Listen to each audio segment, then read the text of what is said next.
Ben couldn't help himself, and his eyes darted towards the window. For a brief moment, he saw a dark figure wearing a strange hat peer through the dirty glass, and then quickly disappear out of view.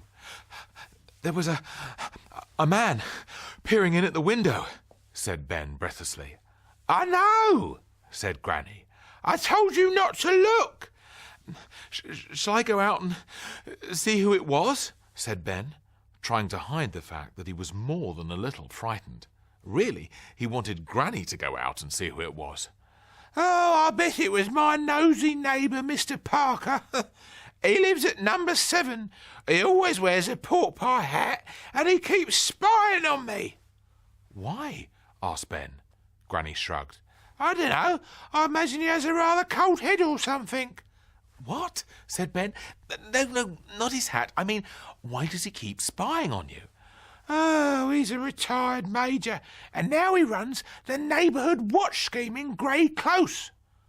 "What's Neighbourhood Watch?" asked Ben. "Oh, it's a group of local people who keep an eye out for burglars. But Mr. Parker just uses it as an excuse to spy on everyone, the nosy old git. I often come back from the supermarket with me bag of cabbages and see he's hiding behind his net curtains, spying on me with a pair of binoculars."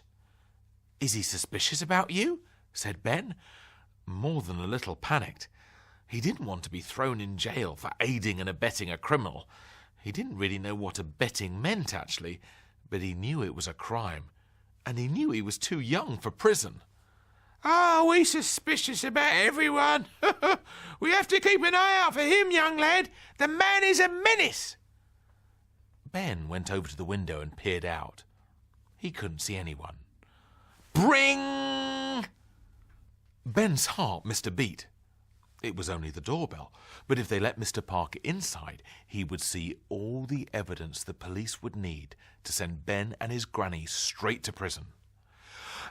"Don't answer it," said Ben, as he ran to the middle of the room and started stuffing all the jewels back in the tin as quickly as he could. "What do you mean, don't answer it? He knows I'm at home. He just saw us through the window. You answer the door, and I will hide the jewels." "Me?" "Yes, you! Hurry!" Bring! This ring was more insistent. Mr. Parker had left his finger on the buzzer for even longer. Ben took a deep breath and walked calmly through the hall to the front door. He opened it. Outside stood a man in a very silly hat. Yes, said Ben in a squeaky high voice. Can I help you? Mr. Parker put his foot inside the bungalow so the front door couldn't be closed on him. "Who are you?" he barked nasally. He had a very long nose, which made him seem even nosier than he was, and he already seemed extremely nosy. Because he had a big nose, he also had a very nasal voice, which made everything he said, however serious, seem a little bit absurd. But his eyes shone red like a demon. I'm Granny's friend," spluttered Ben. Why did I say that, he thought. In truth, he was in a terrible panic, and his tongue was running away with him. "Friend?" snarled Mr. Parker, pushing open the front door. He was stronger than Ben, and soon forced his way inside. "I mean grandson, Mr. Parker, sir," said Ben, retreating back towards the living room. "Why are you lying to me?" he said, taking several paces forward as Ben took several paces back. It was as if they were dancing the tango. "I'm not lying," cried Ben. They reached the living room door. "You can't go in there," yelled Ben, thinking of the jewels still scattered all over the carpet. "Why not?" Because Granny is doing her naked yoga." Ben needed a dramatic excuse to stop Mr. Parker barging through the door and seeing the jewels. He was pretty sure he had hit the jackpot as Mr. Parker paused and furrowed his brow. Sadly, the nosy neighbour was not convinced. Naked yoga. A likely story. I need to talk to your grandmother right away. Now, get out of my way, you nasty little worm of a boy, he said, as he shoved the boy aside and opened the living room door. Granny must have heard Ben through the door, because when Mr. Parker burst into the room, she was standing in her bra and knickers in tree pose.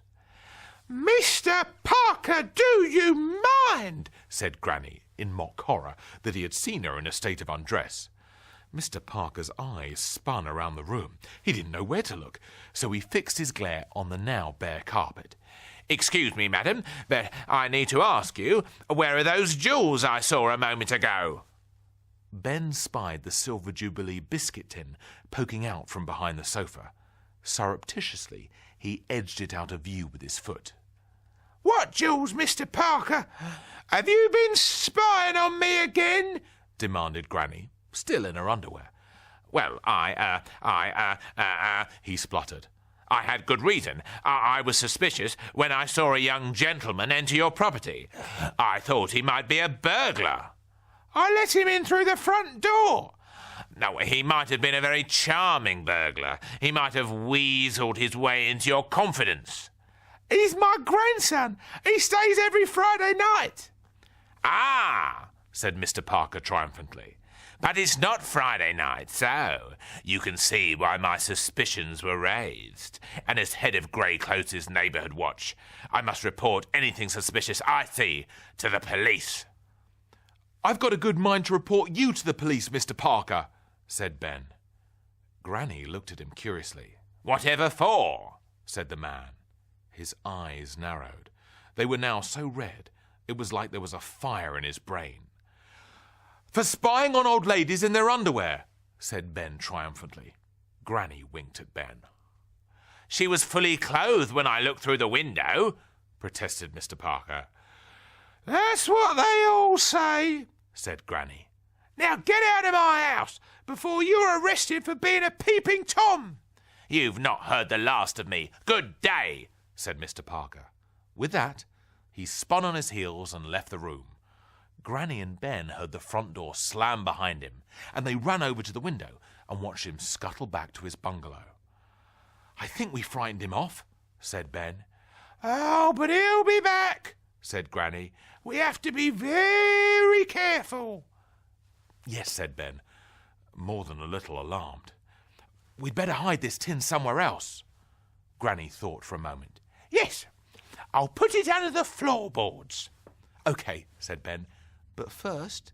Yes, Ben? You might want to get dressed.